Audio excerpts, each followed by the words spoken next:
Hello दोस्तों, स्वागत है आप सभी का यस कहानी 369 में। आज की कहानी है मुंशी प्रेमचंद्र द्वारा लिखित कहानी शूद्र। तो चलिए कहानी शुरू करते हैं।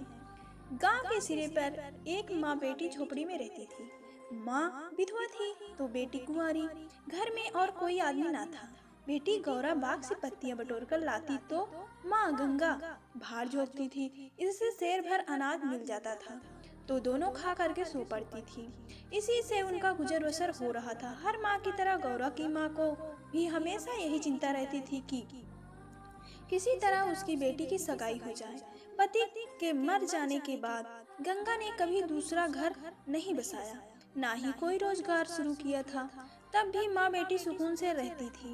इस बात को लेकर गांव के लोगों पर माँ बेटी का पूरा संदेह होता था। सबके मन में यही सवाल आता था कि दोनों स्त्रियां कोई धंधा नहीं करती, कोई मर्द भी नहीं है, तो फिर ये इतने आराम से कैसे रहती हैं? कभी इन्हें किसी के सामने हाथ फैलाते भी नहीं देखा। कुछ न कुछ गड़बड़ जरूर है। शूद्रों की बिरादरी बहुत छोटी होती है। 5-10 कोस से अधिक उनका दायरा नहीं होता।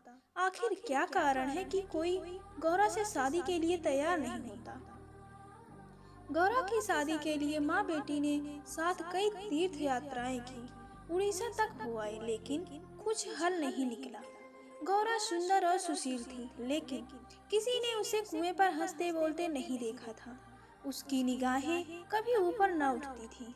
उसकी ये हरकत गांव वालों के शक को मजबूत करती थी। सभी को यही लगता था कि कोई स्त्री इतनी सती कैसे हो सकती है। दिन गुजरते गए। गौरा की माँ चिंता में घुलती जा रही थी। उधर गौरा की सुंदरता, उसकी जवानी गांव वालों की नजरों में चुभ रही थी। एक परदेसी गांव से दूर नौकरी की खोज में कलकत्ता जा रहा था। 10-12 कोस दूर पहुंचते उसे रात हो गई। उस समय वह एक गांव में पहुंचा था। वह लोगों से किसी कहार के घर का पता पूछते हुए गंगा के घर पहुंचा। परदेसी को देख गंगा बहुत खुश हुई। गंगा उस परदेसी से उसका नाम पूछा तो परदेसी ने बताया कि उसका नाम मंगरू है।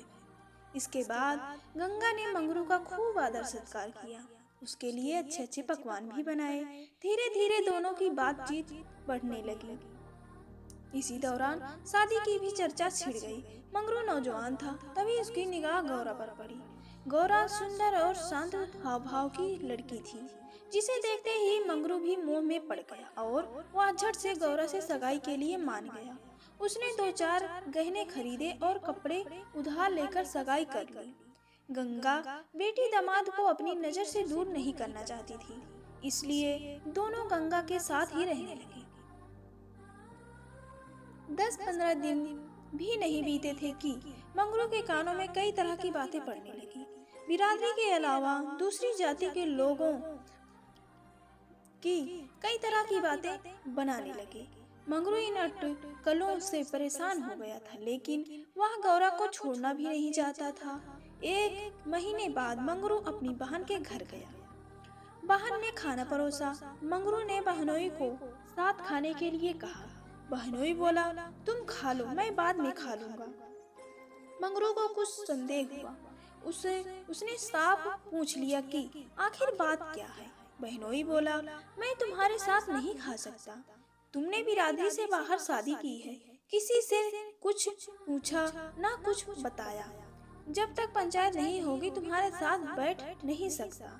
तुम्हारी हरकत की वजह से मैं समाज से रिश्ता नहीं खत्म कर सकता। मंगरू तेजी से उठा और ससुराल लौट आया। मन बेचैन था। उसने किसी से कुछ नहीं कहा और रात के अंधेरे में गौरा को छोड़कर चला गया। इसी तरह कई साल बीत गए, लेकिन मंगरू का कुछ पता न चला। पति के गायब होने पर भी गौरा उदास न थी। वह हंसती खेलती, मांग में सिंदूर लगाती, रंग बिरंगे कपड़े पहनकर तैयार होती थी। अपने पीछे मंगरू का एक भजन की किताब छोड़ गया था। खाली समय में गौरा उस किताब से कोई भजन गाती थी। पहले गौरा गांव की औरतों से ज्यादा मिलती जुलती नहीं थी। दरअसल उसके पास उन स्त्रियों से बात करने के लिए कोई विषय नहीं होता था। गौरा के पास अब गृहस्थी जीवन की ढेरों बातें थी, जिसकी चर्चा वह गली मोहल्ले की औरतों से करती थी। वह सभी को बताती कि मंगरू कितना अच्छा सहनशील है। तभी वहां मौजूद एक स्त्री ने पूछ लिया, गौरा, मंगरू तुम्हें छोड़कर क्यों चला गया? गौरा कहती है, मर्द कभी ससुराल में रह सकता है भला? बाहर जाकर पैसे कमाना ही मर्द का असली काम है। वहीं जब कोई गौरा से ये सवाल करता कि मंगरू खत क्यों नहीं लिखता, इस पर गौरा मुस्कुरा कर कहती, अपना ठिकाना बताने से डरते हैं, जानते हैं कि गौरा सामने आ पहुंचेगी। सच कहूँ तो मैं उसके बिना एक दिन भी नहीं रह सकती। एक सहेली बोली, तेरी बात हम नहीं मानते, जरूर मंगरू और तेरी लड़ाई हुई होगी, तभी इसी तरह बिना बताए वह तुझे छोड़कर चला गया। गौरा बोली, बहना, अपने भगवान से भी कोई लड़ता है क्या? जिस दिन ऐसी नौबत आई, मैं कहीं जाकर डूब मरूंगी। कई दिनों बाद कलकत्ता से एक आदमी आया और गंगा के घर रुका। इत्तेफाक से वह मंगरू का पड़ोसी निकला। उसने कुछ पैसे और 2 साड़ियां गौरा के हाथ में थमाई और बोला कि मुझे मंगरू ने तुम्हें लेने भेजा है। ये सुनते ही गौरा की खुशी का ठिकाना न रहा। वह फटाफट जाने के लिए तैयार हो गई। गांव की औरतों से भी मिल आई और सबको अपने जाने की खबर भी दे आई। बेटी के जाने से गंगा मायूस थी, लेकिन साथ ही खुश भी थी। रास्ते भर गौरा के मन में हजारों अच्छे बुरे ख्याल आते रहे। बीच बीच में उसे अपनी माँ के अकेलेपन की भी याद आती थी। डर सताता था कि बेचारी अम्मा अकेले कैसे रहेगी, सारा काम अकेले करने पड़ेगा, बूढ़ी दिन रात रोती रहेगी। इसी उधेड़-बुन में रास्ता कट गया। लगभग 3 दिनों बाद गाड़ी कलकत्ता स्टेशन पहुंची। गौरा का दिल जोर से धड़क रहा था। वह प्लेटफार्म पर उतरकर मंगरू का इंतजार करने लगी। बूढ़ा बोला, मैंने आसपास सभी जगह देख लिए, लेकिन मंगरू तो कहीं नहीं दिखाई दे रहा है, शायद अब तक आया नहीं है। गौरा घबरा गई। तभी बूढ़ा बोला, चलो हम डेरा पर चलते हैं। उसे मालूम ना हुआ होगा कि हम कौन सी गाड़ी से आ रहे हैं। ऐसे में भला उसकी राह देखने से कोई क्या फायदा है? कोई फायदा नहीं। गौरा बात मान गई और दोनों तांगे पर सवार होकर चल दिए। यह पहली बार था जब गौरा गांव से बाहर निकली थी। उसकी आंखें इधर उधर चीजों को निहारने में लगी हुई थी। अचानक तांगा एक सुंदर और विशाल भवन के सामने रुका। गौरा उतरी और तेजी से सीढ़ियों के सहारे ऊपर चढ़ने लगी। मंगरू से मिलने की थोड़ी भी देरी उससे बर्दाश्त नहीं हो रही थी।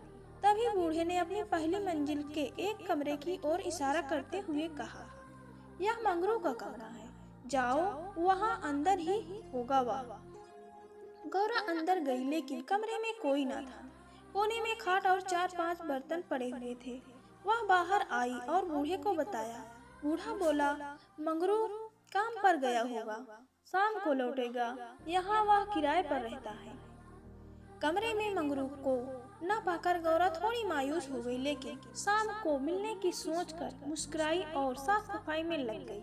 उसने कमरे में झाड़ू लगाया, बर्तन धोए, नहा धोकर शाम का इंतजार करने लगी। राह देखते देखते देर शाम हो गई, लेकिन मंगरू का अब तक कोई पता न था। गौरा का मन फिर घबराने लगा। घना अंधेरा छा गया था, परंतु कमरे में एक दीपक तक न था। जब भी किसी की आहट होती तो गौरा को लगता मंगरू आया होगा, लेकिन दरवाजे पर कोई दस्तक न होती थी। कुछ देर बाद दस्तक हुई। गौरा दौड़ी और दरवाजा खोला। सामने बूढ़ा खड़ा था। गौरा बोली, वो अब तक आए क्यों नहीं? बूढ़ा बोला, अभी मैं मंगरू के दफ्तर से ही लौटा। साहब ने बताया कि मंगरू का ट्रांसफर हो गया है। मंगरू ने साहब से कई मिन्नतें की, लेकिन किसी ने उसकी एक ना सुनी और दूसरी जगह भेज दिया। मैं दफ्तर से उसका नया पता ले आया हूँ। कल सुबह तुम्हें जहाज पर बैठा दूंगा, फिर तुम अपने मंगरू के पास चली जाना। तय बात के मुताबिक अगले दिन गौरा बूढ़े के साथ मंगरू के पास जाने के लिए निकली। बूढ़े ने उसे जहाज पर बैठाया और विदा किया। जहाज जैसे जैसे किनारे से अलग हो रहा था, वैसे वैसे गौरा को लग रहा था कि अब उसकी अम्मा, गांव सब पीछे छूट रहा है। चारों ओर पानी पानी देख गौरा का मन अजीब हो रहा था। अनजान जगह में मंगरू को कहाँ खोजेगी? यह सोच सोचकर उसका दिल बैठा जा रहा था। जहाज पर कई स्त्रियां और पुरुष सवार थे। गौरा उन्हें देखकर और उनकी बातें सुन रही थी। तभी उसकी नजर एक कोने में अकेली बैठी स्त्री पर पड़ी। गौरा ने हिम्मत कर उससे पूछा, कहाँ जा रही हो बहन? ये सुनते ही स्त्री की आंखें डबडबा गई। बोली, मुझे नहीं मालूम कि मैं कहाँ जा रही हूँ, बस जहाँ मेरा भाग्य ले जाएगा वहाँ चली जा रही हूँ। तुम कहाँ जा रही हो? गौरा बोली, मैं तो अपने मालिक के पास। स्त्री झट से बोली, बहन, कोई तुम्हें बहला फुसला कर तो नहीं लाया? तुम किसके साथ यहाँ आई? गौरा ने कहा, मुझे एक बूढ़ा ब्राह्मण यहाँ बैठा गया, मैं तो अपने पति से मिलने कलकत्ता आई थी। स्त्री बोली, किनारे पर जो लंबा दुबला पतला सा बूढ़ा था, जिसकी एक मूंछ एक आंख फूली हुई थी, वही? गौरा, हाँ बहन वही। स्त्री बोली, बहन, उसी दुष्ट ने मेरा जीवन बर्बाद किया है। भगवान करे उसकी 7 पुश्तों को नरक नसीब हो। उस कपटी के कारण मैं किसी को मुंह दिखाने लायक नहीं रही। अब जा रही हूँ मिस्र देश, वहीं मेहनत मजदूरी करके गुजर बसर करूंगी। यह बात सुनकर गौरा के मुंह से बोल न फूटे। वह सोचने लगी कि अब क्या करूंगी।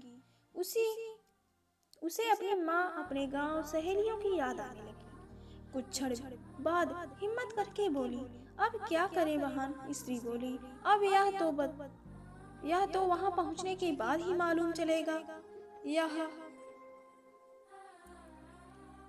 कहते कहते वह जोर जोर से रोने लगी और अपना दुख बताने लगी। गौरा ने हिम्मत दी तो स्त्री ने बताया कि शादी के 3रे साल में उसके पति की मौत हो गई। पति के ख्यालों के साथ वह किसी तरह जी रही थी कि एक रोज पापी बूढ़ा बेस बदलकर भिक्षा मांगने आया। उसने सन्यासी का रूप धारण किया हुआ था। मैं उसके जाल में फंस गई और आज मेरी यह दुर्दशा है। उसने मुझे पति के मिलवाने का लालच दिया। मैं बेवकूफ पति से मिलने की चाह में इस बहुरूपिया की बात में फंस गई और इसके साथ चल दी। आगे की कहानी मुझे नहीं मालूम। अगले दिन जब मुझे होश आया तो मैं घर में नहीं लौट सकती थी। अब बूढ़ा मुझे यहाँ ले आया और जहाज पर छोड़ गया। स्त्री की बातें सुनकर गौरा को समझ नहीं आ रहा था कि वह क्या प्रतिक्रिया दे। वह बिल्कुल मौन हो गई थी। मंगरू से मिलने का सपना एक झट में टूट गया था। गौरा को इस हाल में देख स्त्री बोली, भगवान पर भरोसा और साहस रखो बहन। हिम्मत पाकर गौरा बोली, मुझे अब तुम्हारा ही सहारा है। मैं और तुम दोनों अब साथ ही रहेंगे। स्त्री कुछ न बोली। दोनों एकटक नीले आकाश की ओर निहारने लगी। कई घंटों बाद जहाज किनारे पर पहुंचा। सभी यात्री उतरने लगे। तट पर मौजूद एक आदमी सभी स्त्रियों के नाम लिख रहा था। अब गौरा के उतरने की बारी आई। जैसे ही उसने पांव नीचे रखा वह चौंक गई। उसके शरीर में करंट दौड़ गया। वह जड़ बन गई। ना कुछ बोल पा रही थी और ना ही पीछे से आवाज दे रहे यात्रियों की बात सुन पा रही थी। ऐसा लगा मानो दुनिया रुक गई हो। गौरा के सामने वह दृश्य था जिसकी उसने उम्मीद छोड़ दी थी। तट पर खड़ा व्यक्ति जो यात्रियों के नाम लिख रहा था वह कोई और नहीं बल्कि मंगरू था। गौरा इस क्षण 7वें आसमान पर थी। उसकी खुशी छिपाए नहीं छिप रही थी। मंगरू ने अपना हाथ आगे बढ़ाया। गौरा ने प्रतिक्रिया न दी। इतने में यात्रा के दौरान मिली स्त्री ने गौरा को कोहनी मारी। गौरा लड़खड़ा गई। मंगरू ने उसे थाम लिया। स्त्री, क्या हुआ? इस आदमी को पहचानती हो? गौरा बोली, बहुत अच्छी तरह से। ये तो वही है जिनसे मिलने के लिए मैं घर से निकली। स्त्री बोली, अच्छा तो ये तुम्हारे पति हैं? अब तो तुम मेरे साथ ना आओगी, मुझे भूल जाओगी। गौरा बोली, क्या ऐसा भी हो सकता है भला? तुमने मुझे सहारा दिया है। मंगरू इन दोनों से दूर अपने काम पर लगा हुआ था। वह यात्रियों से जानकारी जुटाने में व्यस्त था। गौरा कोने में खड़ी मंगरू को निहार रही थी। कुछ देर बाद उसका काम खत्म हुआ और वह गौरा के पास आया। मंगरू, तुम कौन हो? क्या नाम है तुम्हारा और कहाँ से आई हो? गौरा मंद मंद मुस्कुराई और बोली, गौरा नाम है हमारा। मैदानपुर बनारस से आए हैं। मंगरू ने उसका हाथ थाम लिया और आंखों में आंसू लिए बोला, भला तुम यहाँ आई कैसे? गौरा ने उसके आंखों आंसू पोंछे और चौंक कर बोली, तुमने ही तो बुलाया था, सो मैं आ गई। मंगरू को समझ नहीं आया कि गौरा क्या कह रही है। उसने बोला, मैंने कब बुलवाया था? भला मैं तो पिछले 7 सालों से यहाँ कैद हूँ, चाह कर भी घर नहीं जा सका। गौरा घबरा कर बोली, तुमने बूढ़े को नहीं भेजा था मुझे लेने के लिए? मंगरू बोला, बिल्कुल नहीं। गौरा का मन छोटा हो गया। उसने इस जवाब की आशा ना की थी। गौरा गुस्से में बोली, मैं कल यहाँ से चली जाऊंगी, मुझे तुम पर बोझ नहीं बनना। मंगरू बोला, अब तुम यहाँ से अगले 5 सालों तक नहीं जा सकती गौरा, यही यहाँ का नियम है। गौरा बोली, ठीक है फिर मैं अलग रहकर अपना पेट पाल लूंगी, लेकिन तुम पर भार नहीं बनूंगी। मंगरू बोला, तुम मेरे लिए कभी बोझ नहीं हो सकती गौरा, तुम सती हो, देवी हो। जिस बूढ़े आदमी ने तुम्हें बहकाया उसी ने मुझे भी यहाँ भेजा है। आओ मेरे साथ, मेरे ठिकाने पर चलो, वहाँ आराम करेंगे, फिर आगे बात होगी। यह स्त्री कौन है तुम्हारे साथ? गौरा बोली, यह मेरी सहेली है, यात्रा के दौरान जहाज पर मिली। इसका यहाँ कोई ना है, अतः यह मेरे साथ ही रहेगी। मंगरू मान गया। तीनों लोग पैदल चल दिए। तभी सामने से 2 लंबे चौड़े शरीर के आदमी आते दिखाई दिए। मंगरू के पास आकर दोनों आदमियों ने बोला, आज से ये दोनों औरतें हमारी। मंगरू के क्रोध का कोई ठिकाना न था। मंगरू चिल्लाकर बोला, ये दोनों मेरे घर की स्त्रियां हैं, इन पर आंख तक न डालना। दोनों आदमी ठहाके लगाकर हंस पड़े। मंगरू का गुस्सा और बढ़ गया। तभी एक आदमी गौरा की ओर बढ़ा और उसका हाथ पकड़ने की कोशिश करने लगा। मंगरू चिल्लाया, छूना मत वरना अच्छा नहीं होगा। दोनों आदमी सहम गए और बाद में देख लेने की धमकी देकर आगे निकल गए। मंगरू, गौरा और उसकी सखी आगे बढ़ गई। मंगरू बोला, इसलिए मैं कह रहा था कि ये जगह तुम जैसी औरतों के लिए सही नहीं है। अचानक सामने से एक अंग्रेज आ पहुंचा। उसने मंगरू से कहा, जमादार, ये दोनों औरतें आज से मेरे कोठे में रहेंगी। मंगरू ने हाथ जोड़ लिए, बोला, साहब यह मेरे घर की औरतें हैं, इन्हें जाने दीजिए। अंग्रेज बोला, झूठ मत बोलो तुम। गौरा की ओर इशारा करके उसने कहा, इसको हमारी कोठी में भेज देना। साहब की बात पर अमल करना जमादार का नाम था। मंगरू समझ नहीं पा रहा था कि वह क्या करे। आखिरकार रास्ता खत्म हुआ। सामने मजदूरों के रहने के लिए मिट्टी के घर बने थे। बाहर दर्जनों की संख्या में स्त्री और पुरुष बैठे थे। सभी गौरा और सखी को गंदी नजरों से घूर रहे थे। किसी तरह नजर बचाकर मंगरू दोनों औरतों को घर ले गया और खुद दरवाजे पर बैठा रहा। दोनों स्त्रियां कमरे के भीतर अपने भाग्य को कोसती तो मंगरू दरवाजे पर बैठा रखवाली करता रहा। किसी तरह रात बीती। अगले दिन किसी तरह कट गया। रात के तकरीबन 10 बजे दरवाजे पर दस्तक हुई। मंगरू निकला तो देखा सामने सिपाही खड़ा है। सिपाही बोला, चलो तुम्हें साहब ने बुलाया है। मंगरू बोला, भाई तुम तो हमारे देश के आदमी हो, मुझ पर मुसीबत आन पड़ी है, मदद करो। जाओ साहब को कह दो कि मंगरू घर पर नहीं है। सिपाही बोला, ना बाबा, वह बहुत गुस्से में है, मैं ऐसे कुछ नहीं कह सकता, तुम साथ चलो।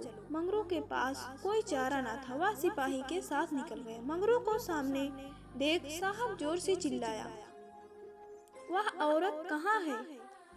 कल तुम उसे कोठे पर क्यों नहीं लाए? मंगरू ने हाथ जोड़ लिए और बोला, वह मेरी पत्नी है साहब। साहब बोला, वह दूसरी कौन थी फिर? मंगरू, मालिक वह मेरी बहन है। साहब गुस्से में बोला, हम कुछ नहीं जानते हैं, तुम उन दोनों में से किसी एक को लेकर आओ जल्दी। मंगरू साहब के पैरों में गिर गया और रोने लगा, लेकिन साहब का दिल नहीं पसीजा। उसने आदेश दिया, जल्दी एक स्त्री को लेकर आओ वरना तुम्हें कोड़े पड़ेंगे। मंगरू कोड़े खाने को तैयार हो गया। साहब नशे में था, उसने न आओ देखा न ताओ। हंटर निकाला और कोड़े बरसाने शुरू किए। मंगरू की चीख निकल आई। साहब उसे लगातार कोड़े मारते रहे, लेकिन वह अपने घर की औरतों की इज्जत देने को तैयार ना हुआ। उसने अपने प्राण त्यागना बेहतर समझा। इधर गौरा और सखी कमरे में बैठे मंगरू की बाट देख रही थी। उन्हें क्या पता कि मंगरू पर क्या बीत रही थी। अचानक किसी के चीखने रोने की आवाज सुनाई पड़ी। कान कान लगाकर सुना तो कलेजा मुंह को आ गया। यह मंगरू की आवाज थी। गौरा दौड़कर दरवाजे पर पहुंची। मंगरू की आवाज सुनकर उससे रहा ना गया तो आवाज के पीछे दौड़ गई। फाटक खुला था। गौरा कोई है आवाज देने लगी, लेकिन जवाब न मिला। वह अंदर जा पहुंची। सामने मंगरू खुले बदन लहूलुहान हुए खड़ा था और अंग्रेज उस पर चाबुक बरसा रहा था। गौरा से यह सहन नहीं हुआ। वह दौड़कर मंगरू से लिपट गई और बोली, इनके बदले जितना चाहो मुझे मार लो, लेकिन इन पर दया करो। अंग्रेज खुश होकर गौरा से बोला, तुम मेरे पास रहोगी तो मैं इसे छोड़ दूंगा। गौरा बहुत असहाय महसूस कर रही थी, कुछ न बोली। वही मंगरू दर्द से करा रहा था।